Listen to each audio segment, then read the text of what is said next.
Aquí en este espacio dedicado a la educación, parece que se detuvo el tiempo. Sí, nunca nos hubiéramos imaginado que en todo el mundo nuestros salones estuvieran vacíos, los pasillos estuvieran en silencio, los patios estuvieran sin amigos que ríen y comparten. Es un tiempo detenido, pero no es para siempre. Es solo un espacio de tiempo en donde debemos cuidarnos para poder regresar en el futuro con más fuerza y más ánimo. Hoy estamos en una etapa y mañana entraremos a otras, y en el futuro habremos aprendido del tiempo pasado. El tiempo. ¿Cómo se mide el tiempo? Es más, ¿cómo sabemos que el tiempo pasa? Ay, tú siempre con tus preguntas profundas. Bueno, si ya sabes cómo soy, ¿para qué me invitas? Yo creo que sabemos que el tiempo pasa porque las cosas cambian. Por ejemplo, ya no nos vestimos así, ni hacemos algunas de estas actividades. Bueno, sí, así está fácil saber que el tiempo pasó porque entre una época y otra ha transcurrido mucho tiempo. Pero ¿cómo sabemos que pasó un día o una hora, un segundo, una millonésima parte de segundo? Es más, ¿siempre se ha medido el tiempo? Ay, qué estrés con el tiempo. Hasta siento que llego tarde a no sé dónde. Pero no te estreses, o bueno, solo un poquito, porque actualmente medir el tiempo es importante para nuestras actividades. Pues según recuerdo de mis clases de historia, el tiempo siempre ha sido importante para nuestras actividades. Los ciclos de la naturaleza son lo primero que nos dio la idea de que el tiempo pasaba. Ah, sí, el sol en el cielo que genera el día y la noche, la luna y sus fases, el paso de las estrellas, las estaciones del año. Elemental, amiga, elemental. Dormir y despertar, eso también es parte de los ciclos naturales. Pero todo eso es bastante impreciso. No todos nos dormimos o despertamos a la misma hora, y las estrellas que se ven en el hemisferio norte no son las mismas que en el sur, por eso se inventaron los relojes. Pero, ¿cómo se sincronizan? Seguro hay procedimientos matemáticos para calcular el tiempo. Seguro sí. ¿Ustedes saben cómo se mide el tiempo de manera precisa y exacta? Vamos con alguien que nos explique más sobre el tiempo y cómo medirlo. Hola, ¿qué tal? Estamos con el doctor Carlos Calcaño Roldán, que es profesor del Departamento de Física de la Universidad de Sonora. Hola, Carlos, ¿cómo estás? Buenas tardes, muy bien, gracias. Qué Muy bueno. bien. Para empezar, platícanos para ti qué es el tiempo, Carlos. Híjola, pues mira, tiene un trasfondo filosófico la pregunta muy fuerte, ¿verdad? Sin embargo, físicamente es algo muy concreto, porque sabemos que es una de las dimensiones del espacio, cuando digo del espacio, del universo mismo. O sea, si el universo es lo que nos contiene y lo contiene a todo, tiene tres dimensiones espaciales, largo, ancho y alto, y tiene una cuarta dimensión, y esa cuarta dimensión es el tiempo. Lo percibimos, pero no lo percibimos como las otras dimensiones. Tienen que suceder eventos para que lo podamos percibir, pero ese es el tiempo. Oye, Carlos, ¿y el tiempo los seres humanos siempre lo han medido a través de la historia o desde cuándo se Ah, empezó a medir el tiempo? lo que pasa es que como todo lo que nos sucede en el tiempo. O sea, si tú te fijas, no hay acto ni humano ni físico que pase sin que tenga que transcurrir tiempo. Entonces es algo muy ligado a nuestra naturaleza como seres humanos. Las diferentes culturas lo han ido interpretando y valorando de diferentes formas, y sí es cierto que culturalmente tiene diferentes visiones, ¿no? No sé, por ejemplo, me encanta esta idea de que para los mayas, ya ves que para nosotros el futuro está adelante, ¿no? Y es lo que viene. Para los mayas el futuro estaba atrás Ok, porque no lo conocen, no saben qué viene, ¿no? claro. Entonces no saben qué es lo que viene. Entonces sí, se estudia desde que los humanos son humanos con diferentes grados de complejidad. Y ya que los humanos estamos midiendo el tiempo, ¿no? Que empezamos a medir el tiempo, ¿cómo fueron los primeros relojes mecánicos, por ejemplo, para medir el tiempo?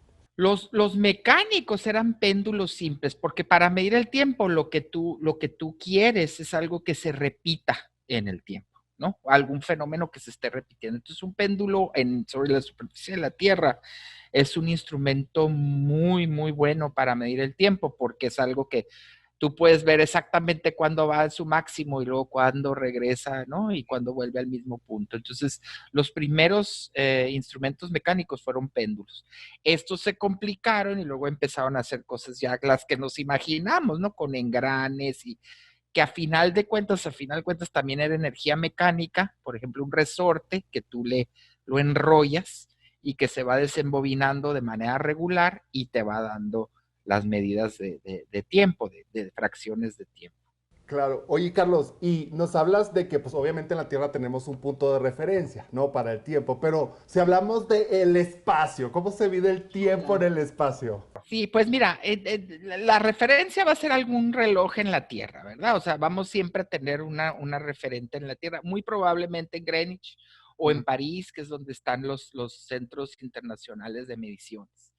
Um, sí, pero para poder en el espacio, de hecho, está bien interesante porque se están desarrollando relojes atómicos. Porque así como en el mar no podías llevar un péndulo, pues ahora en el espacio vas a necesitar algo que pueda medirse sin que intervenga mucho un mecanismo, sin que sea algo mecánico estrictamente. Por los movimientos, también por el hecho de que estás moviéndote con respecto a la Tierra. Pero lo más padre es que estos nuevos relojes los que hacen es que usan transiciones o sea, usan luz, ¿no? Entonces son relojes atómicos. Se usan relojes atómicos y es bien padre el funcionamiento. Digo, podemos estarnos todo el tiempo hablando nada más del reloj atómico, pero en esencia cada átomo tiene electrones, ¿no? Y no sé si han oído hablar, si estos electrones cuando pasan de un nivel electrónico a otro nivel electrónico, emiten luz. Ok. Y esa frecuencia de emisión de luz se utiliza para medir, de hecho, en el cesio, la diferencia entre el nivel, un electrón en su estado más abajo y el que sigue. Esa es la definición de segundo. Entonces tú nada más necesitas un aglomerado de cesio, ¿verdad?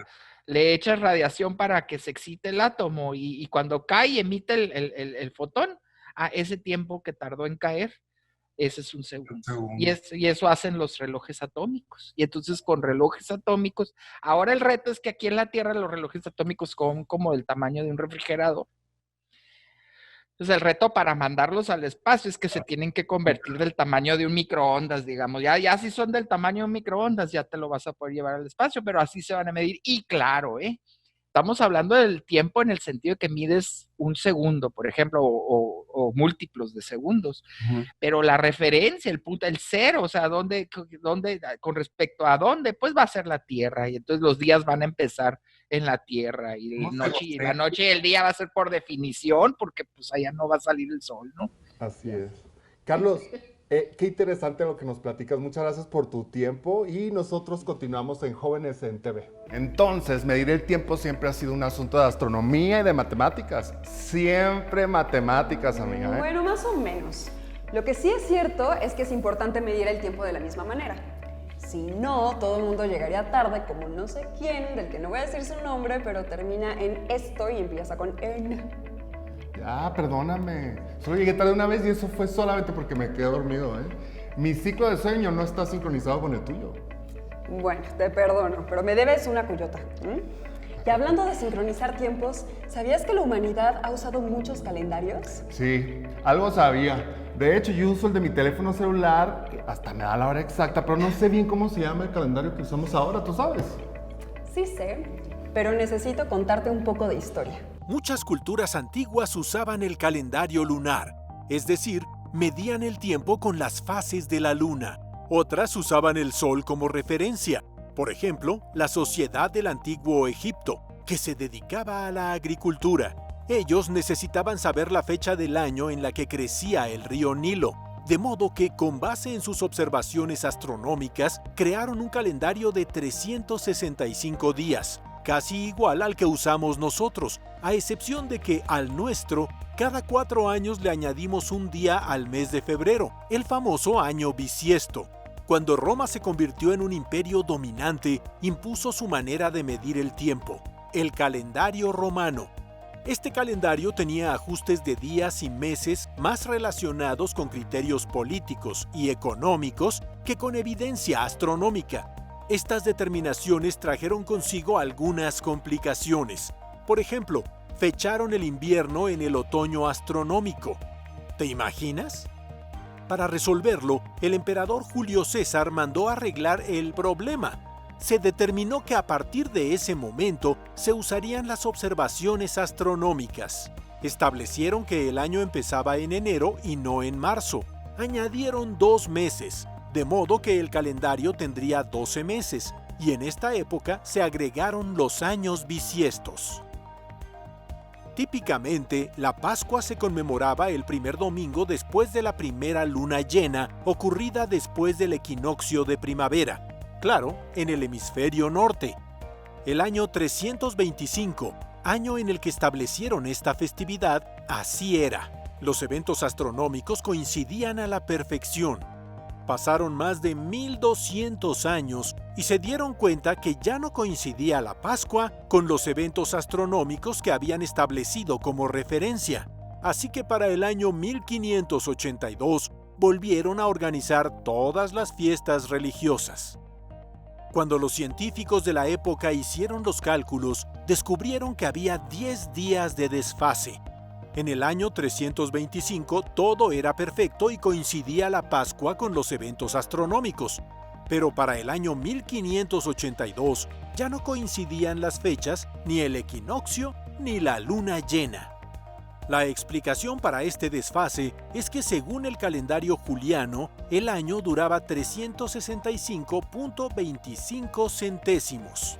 Pero los astrónomos de la época calcularon que la cifra correcta era 365.242.189 millonésimos, es decir, 365 días, 5 horas, 48 minutos y 45.16 segundos. ¡Qué detalle tan pequeñito!, ¿no?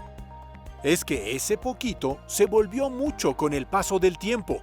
Es decir, si esta diferencia la multiplicamos por todos los años que pasaron desde el año 325 al año 1582, o sea, si se multiplica por 1257 años, el error acumulado termina siendo de 10 días. Como fue muchísimo tiempo y se tenía que ajustar el calendario, ese año decidieron borrar 10 días. ¡Pum! Y así porque sí, ya no hay 10 días. Si alguien cumplió años entre el 5 y el 14 de octubre de 1582, no tuvo cumpleaños, porque los días no existieron. Estas reformas en el calendario las promovió el Papa Gregorio XIII, y por eso le llamamos calendario gregoriano. El día de hoy tenemos como invitado al doctor Alejandro Fara, que es académico del Instituto de Astronomía de la UNAM y del Programa Espacial Universitario. Buenos días, doctor. ¿Cómo está? Hola, buenos días. Muy contento de estar aquí. Nosotros también. Muchas gracias por aceptar la invitación. Pues bueno, vamos a empezar hablando del tiempo. ¿Cómo es que los seres humanos nos hemos dado cuenta de que pasa el tiempo? Bueno, el tiempo hay que entenderlo de entrada como algo intangible. Es algo que no podemos tocar, que no sabemos dónde está. Sin embargo, es lo que marca prácticamente todos los ciclos, incluso de la vida. Por ejemplo, como seres humanos, tenemos en nuestro propio organismo tiempos muy bien estipulados para dormir, para comer. Incluso nuestros pensamientos están estructurados de tal manera que los recuerdos son el paso del tiempo. Una definición simple, muy simple, de la física es que el tiempo es el intervalo que sucede entre dos eventos. Por ejemplo, el tic-tac. Tic-tac. Ese es el tiempo. Entonces nos damos cuenta de que pasa el tiempo simplemente por nuestra memoria. Y nuestro organismo, naturalmente, también tiene la capacidad de ir sintiendo el paso del tiempo. Sin embargo, hay que recordarlo, es intangible. Bueno, vamos a empezar a hablar de lo que son los primeros relojes que existieron, ¿no? Que fue el reloj de sol. ¿Puedes hablarnos qué es un reloj de sol? ¿Cómo funciona? Un reloj de sol es considerado como los primeros instrumentos astronómicos que se utilizaron.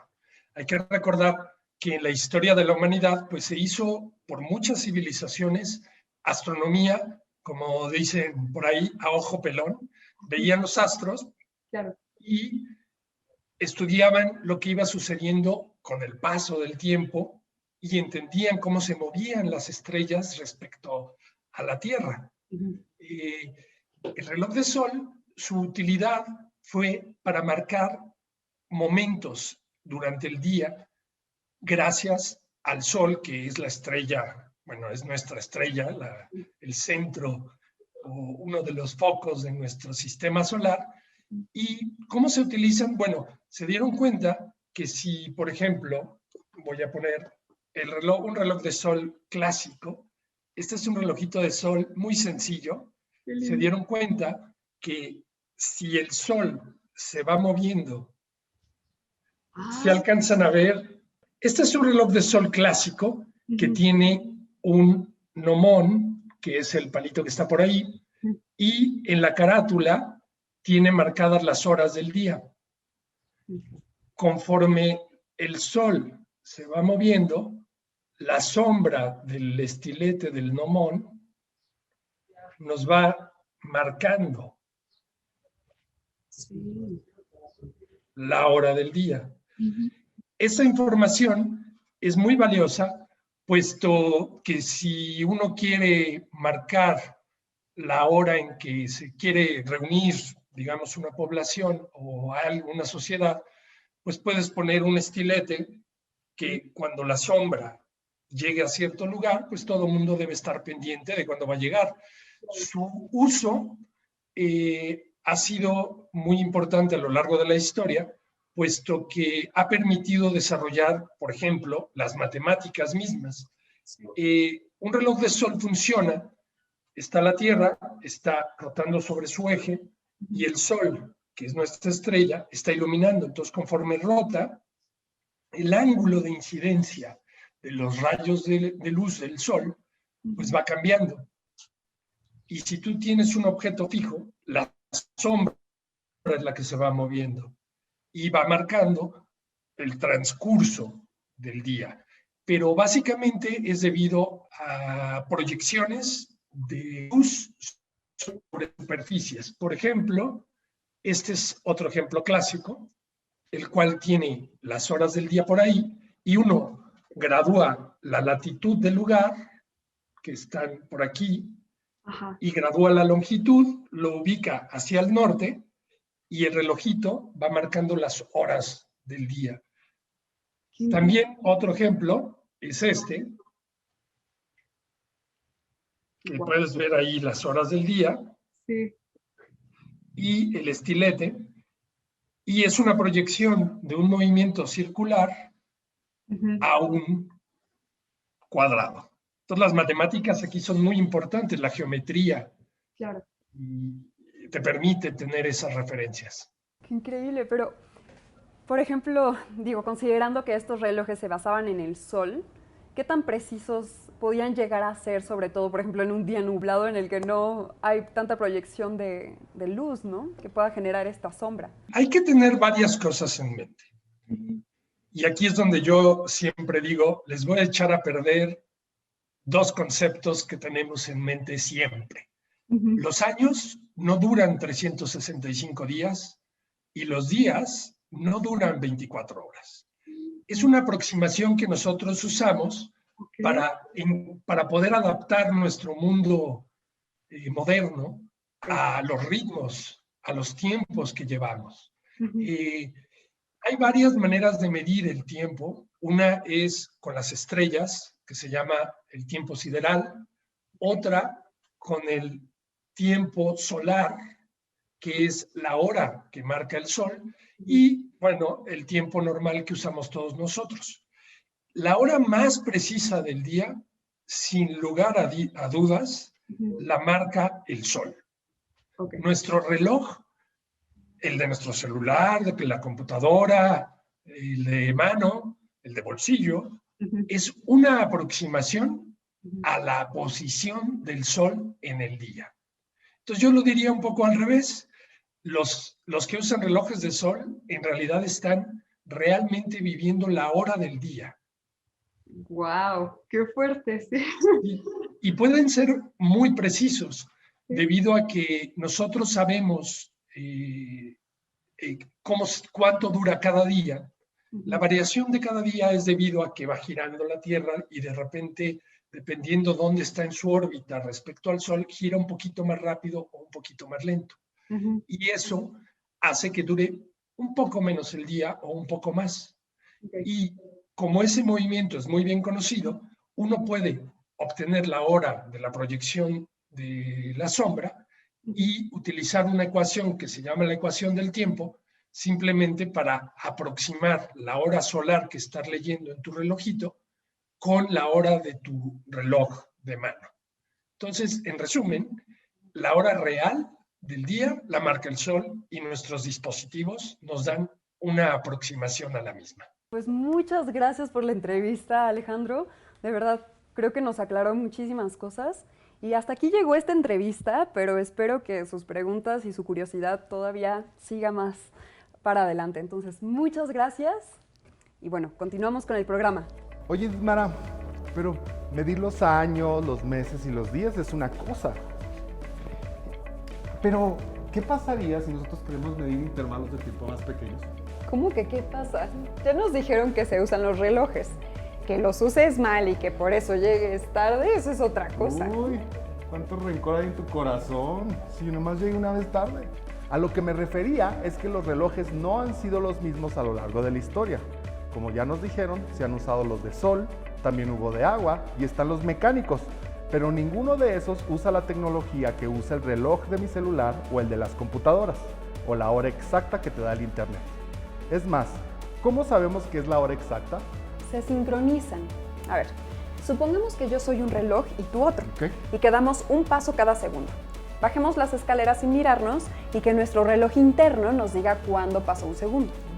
¿Llegaremos al mismo tiempo hasta abajo? Va, hagámoslo, va.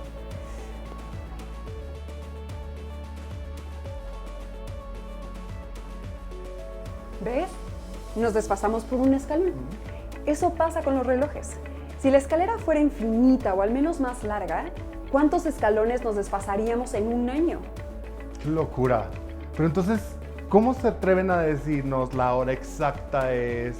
¿O cómo sabemos que la hora en China, en Chile o en Alaska es correcta? Pues eso es cuestión de ciencia. Mira, nos lo van a explicar. Hola, estamos con Nélida Díaz Muñoz, que es la encargada de la escala de tiempo en el CENAM. Hola, Nélida, ¿cómo estás? Hola, buenas noches, muy bien. Qué Aquí recibiéndolos. Eso, muy bien, qué bueno. Platícanos, Nélida, ¿qué es el CENAM, primero que nada, y qué significancia tiene el CENAM para México? Pues mira, el CENAM es el Centro Nacional de Metrología y es el laboratorio primario de referencias metrológicas que lleva la concordancia en el Sistema Internacional de Medidas respecto a México. Entonces, es como nuestra cara al mundo en cuestión de mediciones. Esto hace referencia al Sistema Internacional de Medidas, donde tenemos el metro, el kilogramo, el segundo, el Kelvin, la candela, el ampere, el mol. Entonces, nosotros somos la entidad que dice, sí, tu kilo es un kilo. Y bueno, a eso nos dedicamos básicamente, hacemos calibraciones, pues hacemos algunos ensayos de aptitud. Ah, perfecto. Y bueno, y hablando de todas estas cosas que ustedes miden, ¿no? Y hablando del tiempo, ¿cómo se ha medido el tiempo a lo largo de la historia y actualmente cómo medimos, por ejemplo, un segundo? Bueno, vamos a empezar por historia. Anteriormente, pues las civilizaciones antiguas, pues se fijaban mucho en los astros, era como medían el tiempo. Entonces, de esta manera se daban cuenta en qué momento era el bueno para, vamos, sembrar, cosechar y pues tener una buena producción de frutos.